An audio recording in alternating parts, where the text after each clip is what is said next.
if in fact you are in a job that is not working for you, if you've got a malicious manager, if you've got a toxic work environment, and you feel like you're stuck there, well, right this minute you may be stuck. I will say that with the pandemic, you may not have the mobility, but don't be afraid to look somewhere else. There are better jobs and better places, and nobody should be stuck in these horrible, and there are a lot of horrible jobs and horrible managers, right? We can agree with that. But just know yourself and know that if you are in a toxic environment, you are better alone than badly accompanied. Hi, and welcome to another episode of the peopleHum interview series. This is your host, Ayushi at peopleHum. peopleHum is an end-to-end, one-view, integrated human capital management automation platform, which is also the winner of the 2019 Global Cody Award for HCM. That's specifically built for crafted employee experiences and the future of work. We at peopleHum run the peopleHum blog and channel that receives more than 2 lakh visitors a year. And we also publish several interviews with well-known names globally every month. It's my pleasure to introduce you to our guest today, Katherine Jones. Unique as a thought leader for her ability, makes theory actionable and technology comprehensible to non-technologists, Katherine is a sought-after writer and speaker in the US and internationally. Moving easily from the academic world to the worldwide technology stage, she has repeatedly created value propositions bridging technology and theory with the practical world of today's business. Whether working with system integrators in the federal arena, consultants in oil and gas, or small business owners, her clarity and wisdom, as well as her wit, has been appreciated and commended. As Director of Marketing of NetSuite, her efforts coincided with one of the most successful IPOs of that year. She created and grew the Aberdeen HCM business with technology providers into millions. Likewise, the Berlin Tech Solution practice. An industry veteran, she is widely published on topics of talent management and personnel-related technologies, ERP systems, and the mid-market. So with that, welcome, Katherine. I am thrilled to be speaking with you today on the behalf of peopleHum. Thank you very much. I'm happy to be here. I'm glad you're here with us today and you could spare our time. So Katherine, moving forward, we have the first question for you. Oh, you've had an impressive career journey. So how did your interest in human capital and nuances really start? With what keeps you motivated? Well, actually, that's an interesting question because I was originally an ERP analyst. And looking at ERP was looking at those gargantuan systems that run an entire major corporation. So I was involved with finance and supply chain and production, where raw materials come from. And less so, in a way, early package was kind of thrown in. Many of the big companies didn't even know how many licenses were actually being used for HR. So in about, 2000 maybe, all those ERPs started buying each other. So they went from being a dozen to, well, basically, 4. And there was just all this new development in the world of HR. And it was very rudimentary, other than people like PeopleSoft and some of those early names that were really, big in the area. But what was different about my view of HR, and it kind of remains that way today, which is kind of a defining point, is that where many people look at HR as the top of the pyramid, becoming from ERP, I look at as kind of part of a gargantuan bowl. So my interest in looking at the use of human capital, of how people work in the enterprise, is far broader than many of the concerns of just the traditional HR. So that's a big difference for me. Yes, that's absolutely true. And that's a wonderful answer. And I totally agree with you. And we also at peopleHum are a major platform for the HCM and the HRIS core services. And we know that because of the pandemic right now, as per se, HR has the main person who has been suffering a lot because a lot of paperwork and manual work come their way. And that is one thing we really make sure that our platform gives them a shoot to go directly into the digital platform without doing any manual work further. Mhm. Actually, let's talk about the pandemic for just a minute, because I've been doing quite a lot of work and writing about companies right now. First, what they need to do right now, where platforms like yours are very, very important in being cloud-based and having things that people can do from home and keeping connected and all those very crucial things. But I'm also doing a lot of work with how people are going back to work, if they're going back to work. And here is a pivotal point for HR. Not only is HR responsible for looking at all the rules, the shifting rules and regulations and that kind of thing that are affecting pandemic businesses, which is huge and varies from state to state in the US and from country to country.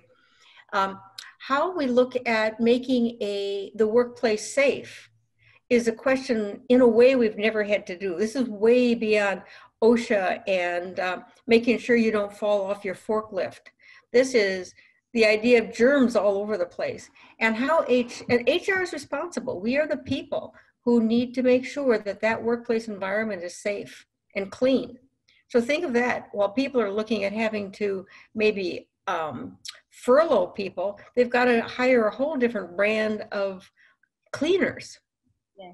To clean in ways we don't know, to put up plastic barriers and all sorts of things. So HR is going to be very busy beavers for a very long time. Yes, it's absolutely true, and I totally agree with you. The answer was just wonderful.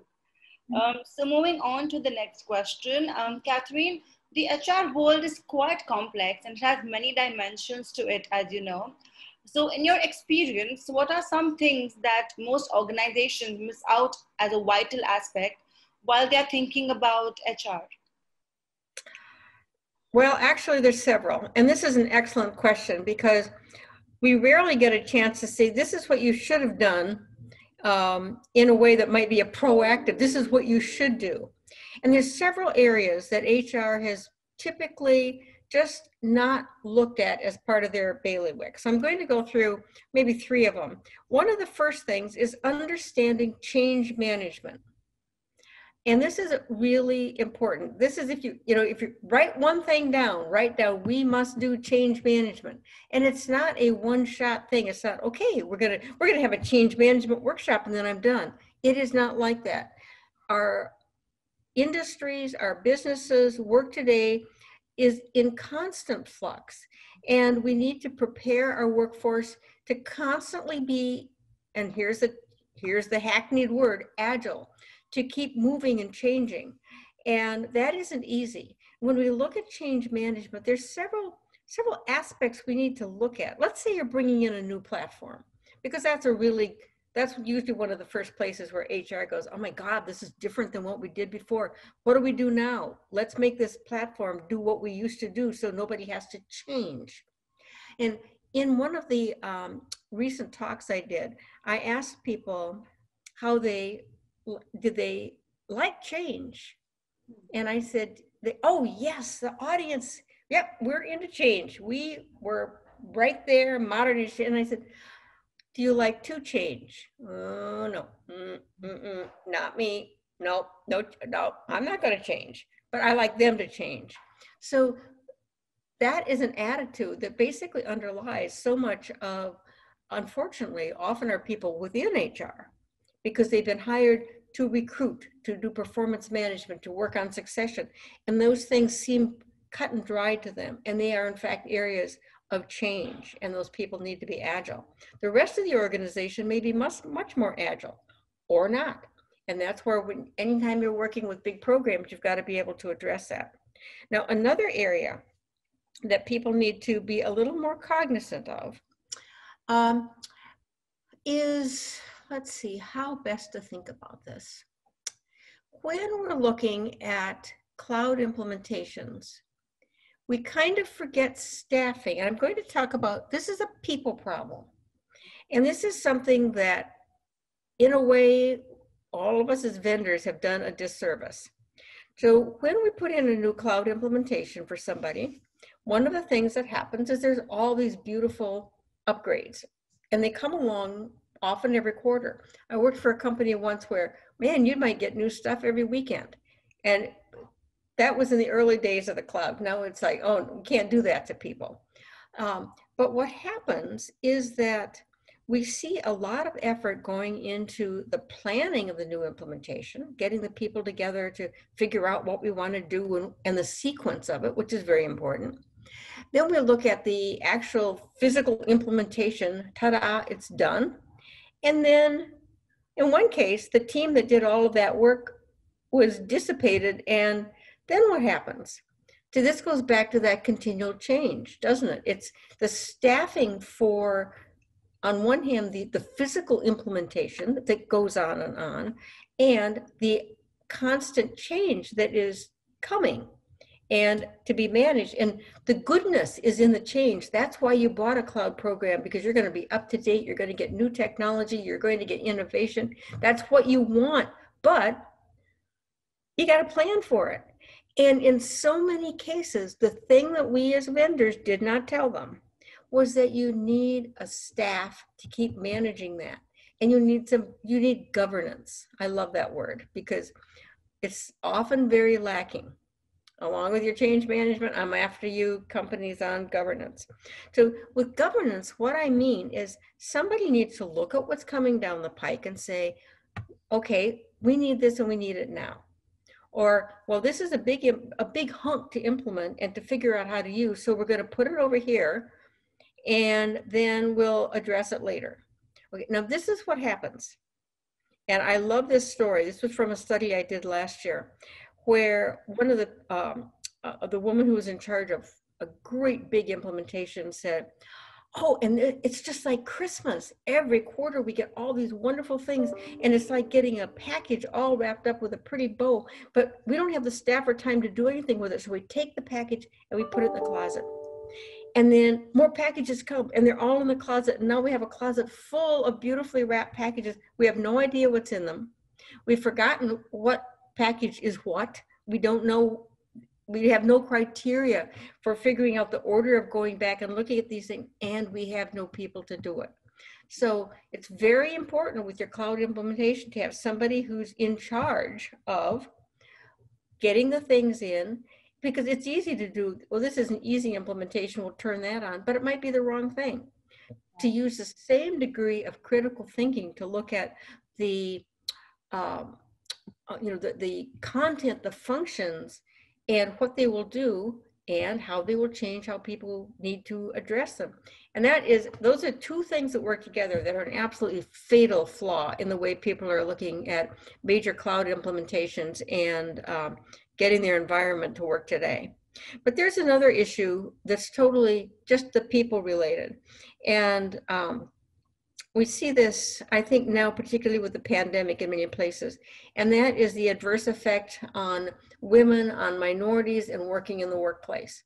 And we've got to be careful. We kind of made little strides, not a lot of strides, but we've made some strides in the number of women in leadership positions who can work, and now everybody working from home, and still who's doing the laundry and who's doing the cooking and who's got the 3 kids in front of their Zoom things most of the time.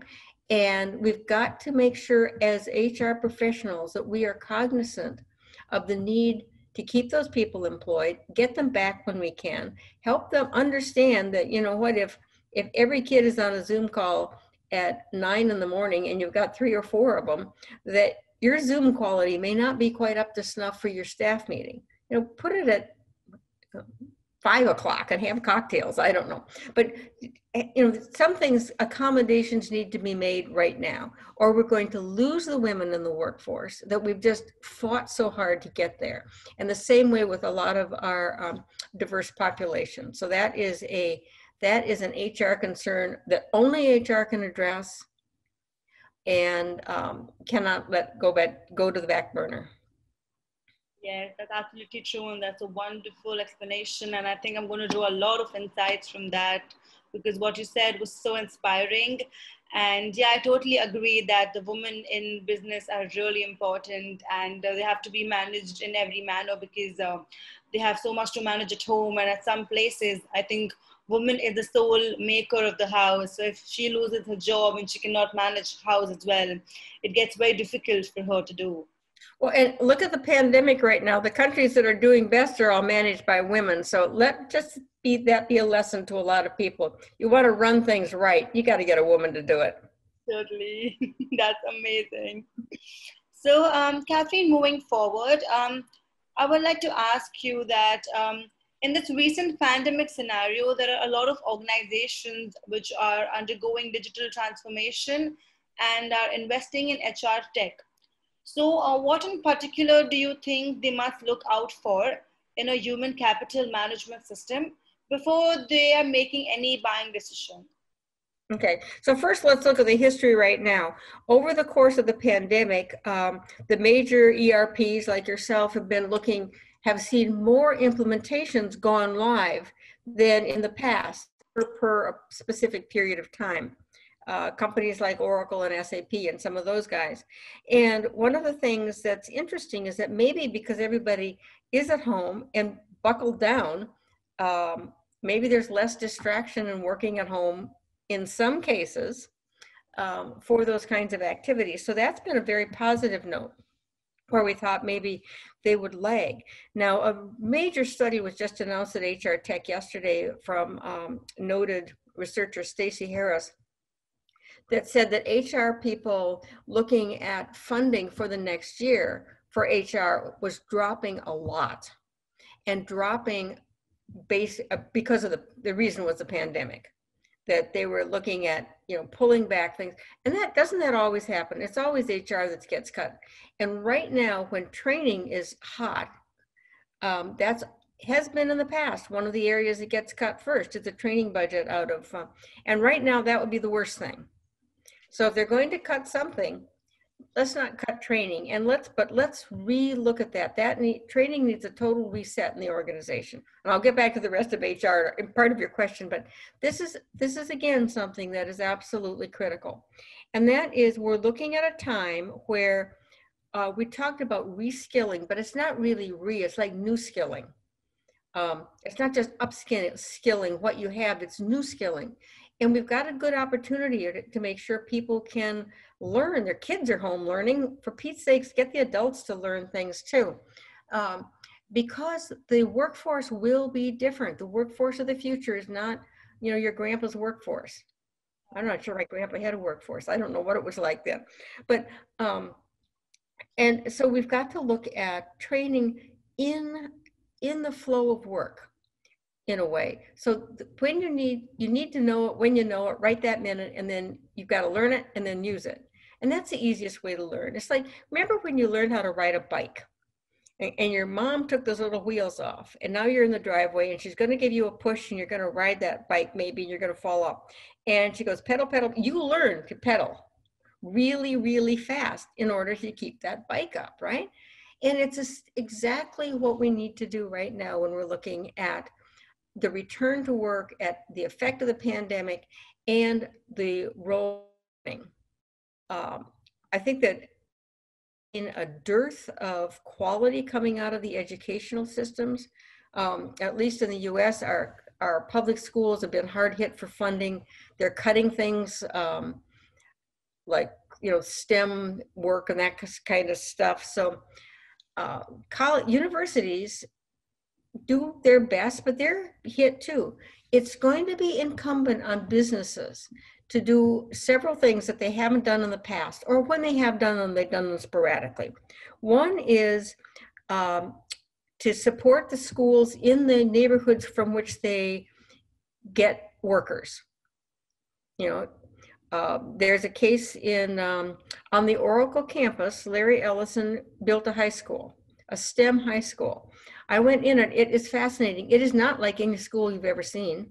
I mean, the kids are all over the place building rockets and doing heaven knows what, and for heaven's sakes, they're loose. They're running around the school doing things in groups of people all by themselves with expert trainers and all these other things, relying on each other to make very sophisticated technical decisions about what they're doing.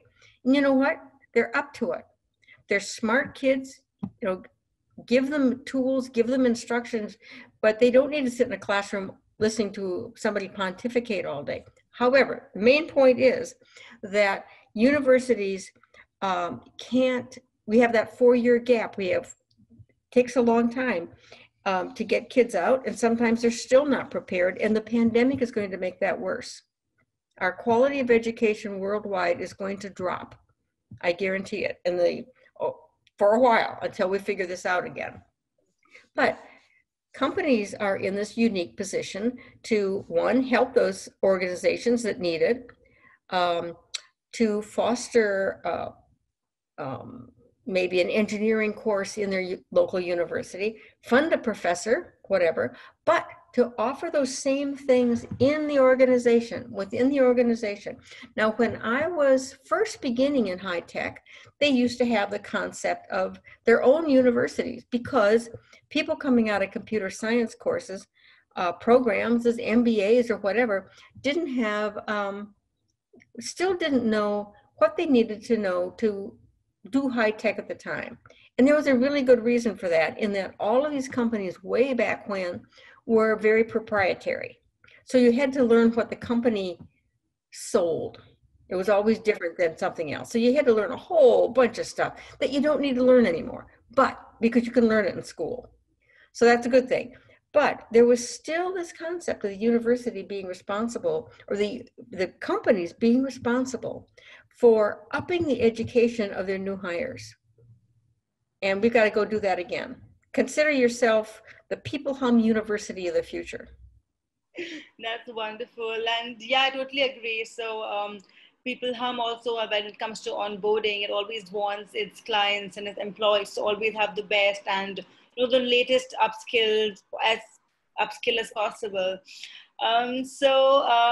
Yeah, that's what it is. And yeah, I loved what you said, and the entire story which you explained, from upskilling to reskilling, it really got into me, and I'm very sure it's going to help the viewers as well. So new skilling, think of it that way, new skilling. Yes, I'll keep that in mind. So Katherine, moving forward, I would like to ask you that shifting towards leadership, what extra steps do you think must leaders ensure in order to convert their theories into actions? And what extra mile can they create a difference? Well, right now there's an awful lot resting on our leaders, our executives, and our managers' shoulders.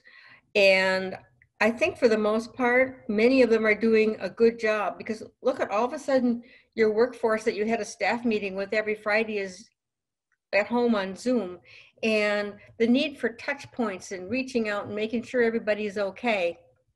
They're still part of the fold, if you will, kind of like a shepherd and sheep, I guess. Although I don't know much about sheep personally.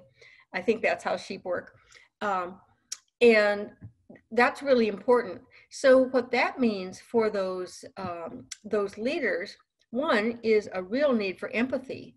They need to understand that mom's got 4 kids in front of doing school at once, or a baby, or that dad's got 2 trying to fix bikes in the garage at the same time he's trying to work, and all that kind of thing too. So there's all sorts of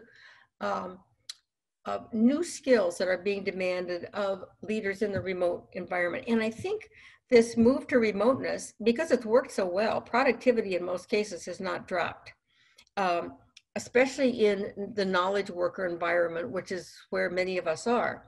So that has been a real wake-up call for leaders, being able to say, well, maybe we don't need that New York City real estate. Maybe we don't need to have all of our people housed in San Francisco in the most expensive real estate environment in the world, or something like that. That they can be anywhere and work gets done. It also means that leaders need to know about teams. How do you manage a team and then set them free? Back to like the kids in the high school. If they can do it, your adult team certainly can do it as well. People can function really well if you let them. And they need the tools, and that's very important. They can't be sitting at home frustrated with laptops that don't work and bad internet connections, which I have quite often myself, unfortunately. But they have to have the tools. And luckily, most of us do. I could take my laptop outside and sit by my pool, and I can do all the work that I could ever do in an office. So, but for the leader, then you've got to understand, how to manage a team. You've got to be supportive as opposed to being dominating.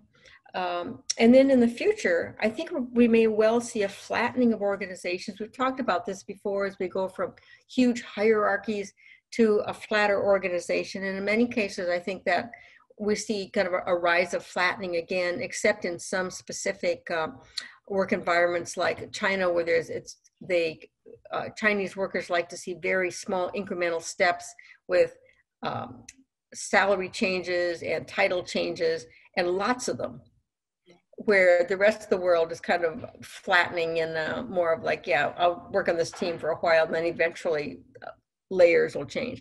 That affects HR because we have all those tiers that go together for how we do payrolls, how we do job levels and grade changes. So all of that is something we can relook at in that light. Leaders are going to be busy for a while. Totally. Like leaders are going to be very busy because everything has to come on their shoulders because of the pandemic right now. They have to know how they can manage with everyone, and how the digital platform they use is going to be very convenient for everybody in the organization as well. Yep. So Katherine, lastly, do you have any sound bites for our interviewers? Well, I have a favorite thing, and my soundbite is for employees, especially young employees starting out in business and whatever your job is. And that is something that a friend of mine said to me many years ago, and it's very short. It's better alone than badly accompanied. And that sounds like an odd thing, better alone than badly accompanied. If in fact you are in a job that is not working for you, if you've got a malicious manager, if you've got a toxic work environment, and you feel like you're stuck there, well, right this minute you may be stuck. I will say that with the pandemic, you may not have the mobility, but don't be afraid to look somewhere else. There are better jobs and better places. And nobody should be stuck in these horrible, and there are a lot of horrible jobs and horrible managers, right? We can agree with that. But just know yourself and know that if you are in a toxic environment, you are better alone than badly accompanied. It's absolutely true, and I truly take insight from that. And I really believe what you said is that your company and your environment and the people around you have to be really positive for you enough to work in a positive manner. Because if you have toxic people around you and they are giving you constant negative vibes, I think the work will not be in the flow. Right. That's amazing. So Kathy, it was really, really great talking to you. And I really want you to thank you, not only for your insight, but also for the time that you have taken out personally for us. And I personally view this conversation as a learning experience. And I am really sure that it's going to be safe to say that everybody else will also have enough learning experiences and enough insights from your interview. Well, my pleasure, and anytime.